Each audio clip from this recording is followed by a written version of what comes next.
So now I'm going to ask everybody to be very, very impulse control themselves.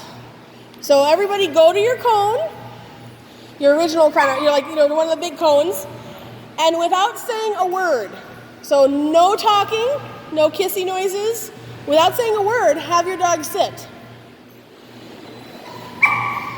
We call this a silent game.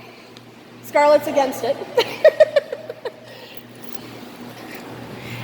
And if they're not paying attention, you can use any hand signal you want. You can, snap your fingers if you need to.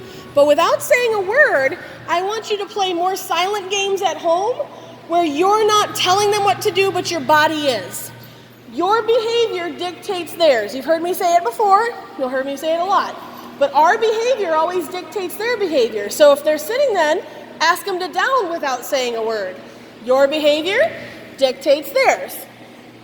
And that way, instead of them having to think about what you're saying, they're going to pay more attention to what you're doing. And if they have to pay attention to what you're doing, then you're going to actually get better obedience out of them and better attention, because suddenly you're not saying anything that they have to listen to. They've got to pay attention to you. So then ask your dog to let's go, or to start walking with you, even if it's just in a little brief circle, without saying a word.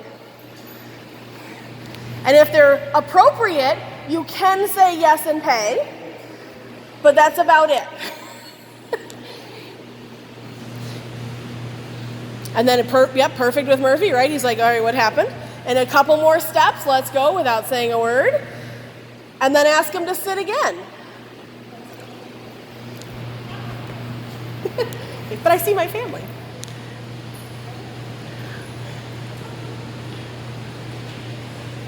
Good. And then see if they'll down again. And this is just a little bit more of that intermediate and advanced stuff to say your behavior, if you've taught them a lot of your good hand signals, then you've taught them how to pay attention. You should be able to get them to do what you want them to do with just your body language, with just your behavior.